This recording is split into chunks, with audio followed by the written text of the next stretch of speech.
Ini untuk itu Pak Deddy Sitorus dipersilakan. Baik, terima kasih Pak Sekjen, teman-teman media dan rakyat Indonesia yang menyaksikan tayangan ini. Kami ingin mendahului dengan menyampaikan apa yang sudah diliput oleh media tentang potensi kecurangan di 9 daerah.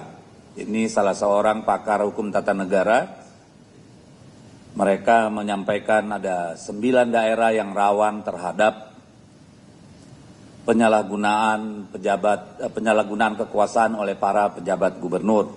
Ya, mereka sebut Sumatera Utara, Jawa Barat, Jawa Tengah, Bali, Papua, NTT, Sulawesi Selatan, Sulawesi Tenggara, dan Kalimantan Barat, Sulawesi Utara. Dan ternyata lebih dari situ masih ada daerah-daerah lain yang sangat kental intervensi aparat yang tidak disebutkan oleh mereka dan kemudian kami alami. Di sana misalnya Banten, ada Banten, ya, juga ada daerah lain juga seperti Lampung dan Kepulauan Riau. Tadi sudah disampaikan oleh Mas Sekjen, ini ada segitiga yang kami sampaikan. Ini adalah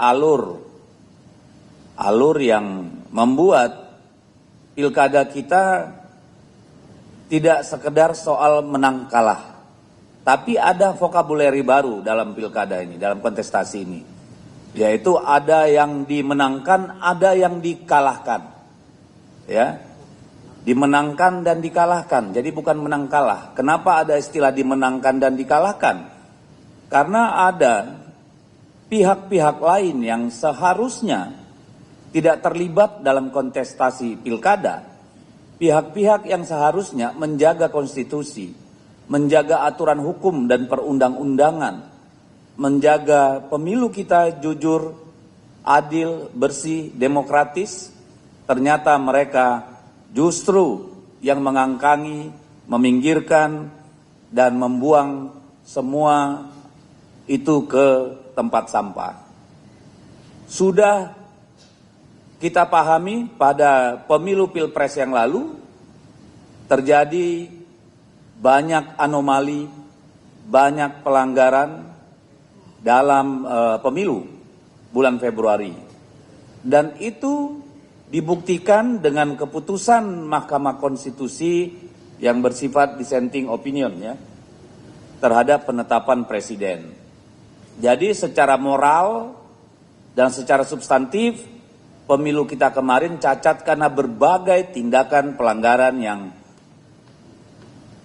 TSM sifatnya, ya, terstruktur, sistematis, dan masif.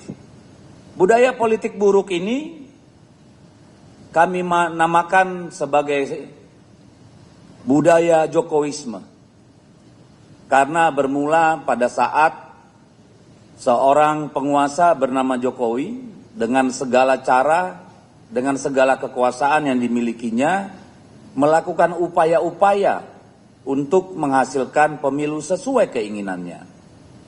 Apakah target, sasaran dari kegiatan itu adalah seluruh populasi pemilih? Sudah tentu tidak. Tetapi didesain untuk jumlah persentase yang memadai agar agenda mereka tercapai. Nah, bagaimana politik ala Jokowisme yang merupakan sisi gelap demokrasi ini bisa bekerja? Dia tentu membutuhkan instrumen. Apa instrumen yang dipakai dengan politik pemilu ala Jokowisme ini? Tentu sesuatu yang sangat besar, berjaringan kuat, punya kemampuan untuk melakukan penggalangan dana, penggalangan kelompok-kelompok tertentu yang sudah menjadi pengetahuan publik. Sekarang kita mengenal Partai Coklat. Partai Coklat sudah menjadi kosakata baru dalam politik Indonesia, sudah dibicarakan oleh media massa. Tadi sudah disebut di dalam bocor halus, sudah disebutkan di dalam gedung DPR, baik Komisi 2 maupun Komisi 3 juga sudah mensinyalir masalah ini. Jadi ini bukan sesuatu yang baru. Kami di PDI Perjuangan terus terang sedih, karena yang dimaksud Partai Coklat ini sudah barang tentu adalah oknum-oknum kepolisian. Cuma karena tidak hanya satu tempat, mungkin sebaiknya kita tidak menyebut oknum-oknum, tapi ini sudah sesuatu yang bersifat garis komando.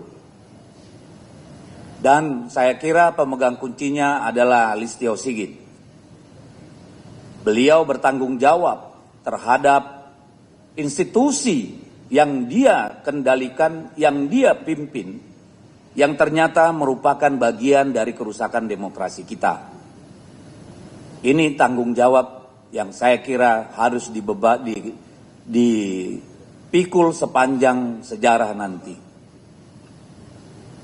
Kawan-kawan PDI Perjuangan, Ibu Presiden kelima, Ibu Megawati Soekarno Putri adalah orang yang memisahkan Kepolisian Republik Indonesia dari Angkatan Bersenjata Republik Indonesia setelah reformasi. Dengan harapan institusi kepolisian menjadi instrumen negara untuk menegakkan hukum dan perundang-undangan, menjaga keselamatan rakyat, melayani, to serve and to protect. Tetapi yang terjadi tidak saja pada pemilu presiden dan legislatif, lebih parah lagi pada pemilu kada yang lalu. Di Komisi 3 kemarin secara telanjang hal itu diangkat oleh salah satu anggota DPR RI di depan Listio Sigit. Dan saya kira itu tidak bermakna apa-apa, karena kemudian kita tahu sampai 27 sampai menjelang TPS tutup masih terjadi serangkaian aksi-aksi di berbagai tempat untuk mempengaruhi hasil pemilu.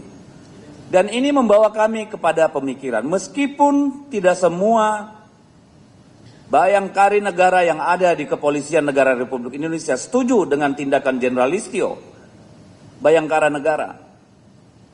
Tetapi perlu diketahui bahwa kami sudah sedang mendalami kemungkinan untuk mendorong kembali agar Kepolisian Negara Republik Indonesia kembali di bawah kendali Panglima TNI.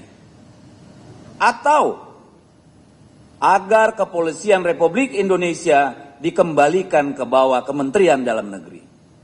Tugas polisi mungkin jika nanti DPR bersama-sama bisa menyetujui, menjaga lalu lintas kita supaya aman dan lancar, berpatroli keliling dari rumah ke rumah agar masyarakat tidur dengan nyenyak. Ada bagian reserse yang bertugas mengusut, mengurai, melaporkan, menyelesaikan kasus-kasus kejahatan untuk sampai ke pengadilan. Di luar itu saya kira tidak perlu lagi, karena negara ini sudah banyak institusi yang bisa dipakai untuk menegakkan hukum. Jadi polisi fokus pada sana. Itulah refleksi kami terhadap institusi kepolisian. Dan ini bukan lahir dari rasa benci. Ibu Megawati Soekarno Putri lah yang melakukan kebijakan untuk memisah kepolisian sehingga bisa seberwibawa yang sekarang. Tetapi ternyata dari apa yang terjadi, dari laporan yang kami diterima, dari pemahaman masyarakat banyak, bahkan termasuk di gedung DPR, justru kepolisian menjadi masalah bagi demokrasi kita. Dan ini sebenarnya kesempatan untuk refleksi bagi seluruh bayangkara negara di institusi kepolisian. Bagaimana begitu marak kasus terkait narkoba, penembakan rakyat tidak bersalah, bahkan jenderal polisi bisa menembak ajudannya, sesama polisi saling tembak, ada masalah yang mendalam dalam institusi kepolisian, masih sempat-sempat cawe-cawe dalam pilkada. Dan itu terjadi mayoritas pada masa kepemimpinan Listio Sigit. Kami menyerukan seluruh bayangkara negara yang ada di institusi kepolisian. Selamatkan institusi Anda. Jangan biarkan dibawa terpuruk, jatuh ke dalam lumpur oleh seorang Listio Sigit. Kami tidak perlu menyebutkan di mana saja kasus itu. Itu nanti akan menjadi bahan pembuktian di sidang. Tapi kami ingin menyampaikan kepada seluruh rakyat, ada seorang Listio Sigit yang harus bertanggung jawab atas apa yang terjadi belakangan ini. Yang kedua, dari segitiga ini ada yang namanya PJ kepala daerah. PJ kepala daerah ini semua berada di bawah kendali Kementerian Dalam Negeri. Seharusnya lah menjadi tugas mereka memastikan tidak ada yang namanya PJ kepala daerah menjadi alat tim sukses pasangan calon di dalam kontestasi pilkada.